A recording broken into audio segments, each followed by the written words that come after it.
खबरों सूचनाओं का संगम, काव्य कथाओं समीक्षाओं की उमंग, हिमधारा है ये हिमधारा। सुनिए खुद दुनिया को भी सुनाइए, शेयर करिए और कमेंट भी बताइए। हिमधारा है ये हिमधारा। नमस्कार। कहानियों की श्रृंखला में आज सुनिए महेश शर्मा की लिखी कहानी बिखरा हुआ सुख। बहुत पुराने समय से ये मान्यता चली आ रही है कि सुख बाजारों में नहीं खरीदा जा सकता, अपनों के बीच ही मिलता है और परोपकारी भावना रखने से ही मिलता है। साथ ही सुख पैसों से नहीं, अच्छे व्यवहार और सत्कर्मों से मिलता है। लेकिन ये अधूरा सत्य है, क्योंकि केवल पैसों से और बाजारों से सीधे भले ही नहीं मिलता हो, पर मानसिक और भावनात्मक सुख को प्राप्त करने में पैसा सहायक जरूर होता है। गांव से बुजुर्ग पिता और बड़े भाई के छोटे बच्चे के साथ सब्जी खरीदने निकला। मैं भावुक विचारों में घूम रहा था। यह सत्य था कि मैं निम्न मध्य वर्ग से निकला हुआ सुदूर ग्रामीण परिवेश में पला बड़ा, अपना बचपन घोर अभाव में बीता और बड़ा हुआ था, जहां सीमित संसाधन और नित्य प्रति के अभाव का सामना करना पड़ता था और आर्थिक विपन्नता कई इच्छाओं या महत्वाकांक्षाओं का गला घोटती रहती थी। शायद मेरा भाग्य या मेरे प्रयास का परिणाम था कि मुझे एक शासकीय विभाग में एक लिपिक की नौकरी प्राप्त हुई और मैं अपने गांव से 50-60 किलोमीटर दूर मध्यम श्रेणी के शहर में रहने को आ गया। घर पर अर्धसंचित सीमित भूमि से जीवन यापन करते माता पिता और भाई तथा उनका परिवार रहता था, जो अभी भी उन्हीं स्थितियों में संघर्षरत रहते हुए अभाव के बीच यदाकदा संतुष्टि की बूंदें खोजते रहते थे। गांव से माँ और बाबूजी वर्ष में 1 या 2 बार कुछ दिन मेरे साथ रहने को आते रहते थे। इन दिनों भी आए हुए थे और मैं उन्हें और बड़े भाई के बच्चों को साथ लेकर सब्जियां खरीदने बाजार आया हुआ था। मेरे कदम यद्यपि बाबूजी के साथ चल रहे थे, लेकिन मेरा मन मस्तिष्क गांव में बिताए अपने बचपन और वहां व्याप्त अभाव के बीच घूम रहा था। हम सब्जी लेकर आगे बढ़े, तभी सामने शहर की मशहूर नमकीन सेंटर की दुकान दिखाई थी। मुझे अच्छी तरह याद है कि बाबूजी को चरखा नमकीन बहुत अच्छा लगता था। नमकीन की दुकान की ओर बढ़ाते हुए मैंने बाबूजी के चेहरे पर देखा। बाबूजी कुछ नमकीन ले लेते हैं। बाबूजी की आंखों में कुछ चमक दिखाई थी, लेकिन एक तटस्थ स्वर मुंह से निकला, हाँ ठीक है, ले लो। मुझे याद आया बचपन में गर्मी के दिनों में जब दोपहर बाद भूख लगने लगती थी तो हम घर पर बाबूजी से खाने की जिद करते, तो बाबूजी गांव में बनिए की दुकान से कुछ सेव परमल लाते थे। उसमें घर में कटी हुई प्याज और कच्ची केरी मिलाकर दोपहरी करते थे। इस सस्ते सुंदर दोपहर के नाश्ते में नमकीन की मात्रा बहुत कम होती थी, फिर भी हमें बहुत अच्छा लगता था और हम इसे खाकर संतुष्ट महसूस करते थे। यहाँ एक और सशक्त कहावत अपनी अहमियत से पूरी मजबूती से अपना पक्ष रखती है कि अभाव में किंचित उपलब्धियां भी बहुत सुख देती है। मुझे याद है हमारे मौसा जी, जो बहुत अच्छी और ऊंची सरकारी नौकरी में थे, वो कभी गांव आते थे तो दोपहर में नाश्ता करते समय इस किराने की दुकान से 4-5 बिस्कुट के पैकेट और बहुत सारी चॉकलेट भी ले आते थे। बिस्कुट का पूरा और मुट्ठी भर चॉकलेट जब मुझे दी जाती तो विश्वास ही नहीं होता कि इस बिस्कुट का पूरा और इतनी सारी चॉकलेट सिर्फ मेरे लिए है। अचानक मेरी विचार तंद्राभक हुई। दुकानदार जोर से बोला, बाबूजी कहाँ खो गए, ये आपका नमकीन। मुझे वर्तमान में आकर सामान्य होने में कुछ क्षण लगे, किंतु मैं भावुक हो गया। बचपन में प्राप्त होने वाले सुख की अनुभूति ने मुझे भी कुछ करने को प्रेरित किया। मुझे याद है बाबूजी वापस गांव जाने वाले हैं, क्या उनके लिए कुछ नमकीन खरीद लेना चाहिए? मैंने बाबूजी से पूछा, बाबूजी कुछ नमकीन गांव के लिए ले लेते हैं, आपको कौन सा पसंद है? उन्होंने निष्प्रभाव से लेकिन आंखों में चमक लाते हुए हल्का सा विरोध किया। अरे रहने दे बेटा, वहां भी मिल जाता है। लेकिन मुझे मालूम था नमकीन गांव में भी मिलता तो है, लेकिन खरीदा कहाँ जाता है। मैंने दुकानदार से 1 किलो सेब और 1 किलो तेज मसाले वाला नमकीन पैक करने को कहा। तभी मेरी नजर दुकान के काउंटर पर रखे बिस्कुट के पैकेट और चॉकलेट पर गई। मैंने 2 बिस्कुट के पैकेट और 10-12 चॉकलेट का एक छोटा सा पैकेट भी ले लिया और एक पैकेट वहीं बंटी के हाथ में पकड़ा दिया। अरे इतना नमकीन क्या करेंगे बेटा, खाएंगे और क्या करेंगे? कहते हुए मैंने सामान लिया और हम लोग घर की ओर पलट गए। मेरी नजर से ये नहीं छुपा के साथ चल रहे छोटे अबोध बंटी की नजर अपने हाथ में पकड़े बिस्कुट के पैकेट के साथ साथ यदाकदा सामान रखे झूले पर जा रही थी। उसकी आंखों में चमक नजर आ रही थी। घर पहुंचते ही बाबूजी ने अम्मा से बोला, अरे देखो भाई, ये तुम्हारा बेटा गांव ले जाने के लिए बहुत सारा नमकीन ले आया है। उनके स्वर में उत्साह था। माँ ने एक सामान्य सी अभिव्यक्ति थी, कुछ नमकीन घर के लिए यहीं रख लो। तो इतना ले जाकर हम क्या करेंगे? लेकिन मैंने स्पष्ट रूप से इनकार कर दिया। नमकीन के 2 पैकेट देखकर श्रीमती की आंखों में जरूर कुछ प्रश्न उतरे जो मैं पढ़ सका। इतना ज्यादा नमकीन खरीद कर लाने की क्या जरूरत थी? ऐसा ही भाव कुछ उसकी आंख में था। मैं मन ही मन मुस्कुराया उसकी अबोधता पर। उसे क्या मालूम था कि मैं नमकीन खरीद कर नहीं लाया, बल्कि संतुष्टि के 4 कतरे खरीद कर लाया था। मैंने भावुक होती नजरों से घर के आंगन में देखा, जहां बंटी पूरे आंगन में दौड़ दौड़ कर नाचते कूदते हुए बिस्कुट चॉकलेट खा रहा था और दूसरे 1-2 बच्चों को भी दे रहा था। माँ ने देखा तो उसे डपटते हुए कहा कि इतने चॉकलेट बिस्कुट कहाँ ले आया? और प्रफुल्लित बंटी का जवाब था, चाचू ने दिलाई है दादी। मेरे लिए बिस्कुट के 2 पैकेट और ढेर सारी चॉकलेट लाए हैं चाचू। अरे वाह बेटा, कहती हुई प्रफुल्लित अम्मा अपने काम में लग गई थी। मैं ऑफिस जाने की तैयारी में था, लेकिन विचलित भी था। यद्यपि 200-400 का नमकीन अपने पिता को दिलाने या 20 रुपए की गोली बिस्कुट अपने भतीजे को दिलाकर मैंने किंचित मात्र भी कोई बड़ा काम नहीं किया था, किंतु हाँ, दूसरों को सुख पहुंचाने की क्षणिक सी कोशिश तो जरूर की थी, जो मैंने टिंटी के द्वारा अन्न के कण ले जाने के समान थी। वह भी मुझे कितना सुख पहुंचा रही थी, ये बात मेरी पत्नी भी कुछ कुछ समझ रही थी। मेरी याददाश्त में मौसा जी के द्वारा दिया हुआ बिस्कुट का पैकेट और उससे मुझे प्राप्त होने वाली खुशी याद आ रही थी, जिसे मैं आज बंटी को लुटा रहा था।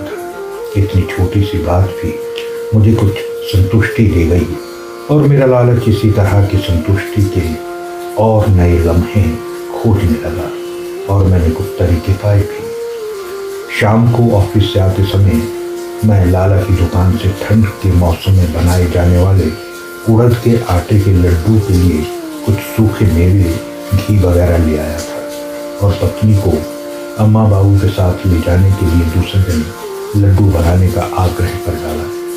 पत्नी मुस्कुरा रही थी कि मेरे इस बावलेपन पर। श्रीमती को लड्डू बनाने का कहकर मैं अम्मा और बाबूजी से उनकी दवाइयों की जानकारी ले रहा था। बाबूजी को श्वास की बीमारी थी। जब श्वास उठता तो घंटों चैन नहीं पड़ता और कुछ ब्लड प्रेशर भी बढ़ता रहता था। माँ घुटने के दर्द से लगातार परेशान रहती थी। दोनों ही 1-1 माह की दवाइयाँ हमेशा साथ लेकर चलते थे। अभी उनके पास कुछ दवाइयाँ बची थी। यद्यपि उन्होंने ऐसा कुछ नहीं कहा कि दवाइयाँ खत्म होने वाली है, किंतु मेरी खोजी नजरों ने अनुमान लगा लिया कि यदि दोनों को अगले 2 या 3 महीने की दवाइयाँ गोलियाँ एक साथ खरीद कर नहीं दी जा सके तो अगले 3 महीने तक उन्हें दवाई खरीदने की जरूरत नहीं पड़ेगी। अच्छा लगा मुझे विचार और मैंने तत्काल बाजार जाकर 3-3 महीने की दोनों को दवाइयाँ ला दी। दोनों के चेहरों पर कुछ सुकून और प्रफुल्लित भाव व्यक्तिगत हो रहे थे। अम्मा के लिए बढ़िया सी साड़ी, बाबूजी के लिए कुर्ता पजामा और बंटी के लिए अच्छी सी ड्रेस तो मेरे कहने से पहले ही श्रीमती लाकर रख चुकी थी। उसकी सकारात्मक सक्रियता के लिए मैंने उसे मौन रूप में धन्यवाद किया। मैं अभी भी कुछ अतृप्त सा महसूस कर रहा था। माता पिता के लिए दवाइयाँ या खाने पीने का सामान या उनके कपड़े और नगद राशि देना सामान्य लोगों प्रयास थे। ये सब करके मैंने कोई महत्वपूर्ण योगदान नहीं किया था एक बेटे के फर्ज निभाने में। लेकिन मुझे ये एहसास था कि अम्मा बाबूजी का ग्राम का अभावग्रस्त जीवन इन छोटी छोटी बातों से भी कुछ संतोष के साथ ही थी। मेरे दिमाग में मंथन भी चल ही रहा था कि कुछ और ऐसा किया जाए जो अम्मा और बाबूजी को अच्छा भी लगे और कुछ दिन याद भी रहे। लेकिन कुछ सोच नहीं रहा था। कल अम्मा बाबूजी को घर के लिए निकलना था। शाम को खाना खाने के बाद बैठक रूम में हम सब बैठे आपस में बात कर रहे थे। शहर की सुविधाजनक किंतु व्यस्त जीवन और ग्राम के शांत किंतु अभाव वाली दिनचर्या के कई कई बिंदु आपस में मिश्रित हो रहे थे। गांव जाने के लिए हमारे शहर से बस सुबह 9 बजे और दूसरी बस शाम को 4 बजे जाती थी, जो 50-60 किलोमीटर की दूरी 2 घंटे में तय कर एक कस्बे तक पहुंचा देती थी, जहां से हमारा गांव लगभग 8 किलोमीटर दूर था। क्योंकि उस कस्बे से गांव तक पक्की सड़क नहीं बनी थी, इसलिए उस रास्ते पर कोई बस नहीं चलती थी। हाँ, हर शाम को 5-6 बजे एक मालवाहक टेम्पो जरूर गांव तक जाता था, जो रोजाना सुबह हमारे गांव से कस्बे तक आता था और शाम को वापस कस्बे से गांव तक जाता था। कस्बे से गांव जाने वाला युवा या पैदल चलने में अक्षम लोग तो उस टेम्पो का इंतजार न करते हुए पैदल ही ये दूरी तय कर लेते थे, किंतु बुजुर्ग लोग और महिलाएं या छोटे बच्चे 5 बजे वाले टेम्पो से ही अपने गांव पहुंच जाते थे। अम्मा और बाबूजी कुछ समय पहले तक तो पैदल ही ये दूरी तय कर लेते थे, किंतु अब उन्हें चलने में दर्द ज्यादा होने लगा था और वो पैदल लंबा चल नहीं पाते थे। इसलिए उन्हें शाम के 5 बजे वाले टेम्पो से ही अपने गांव पहुंचना था।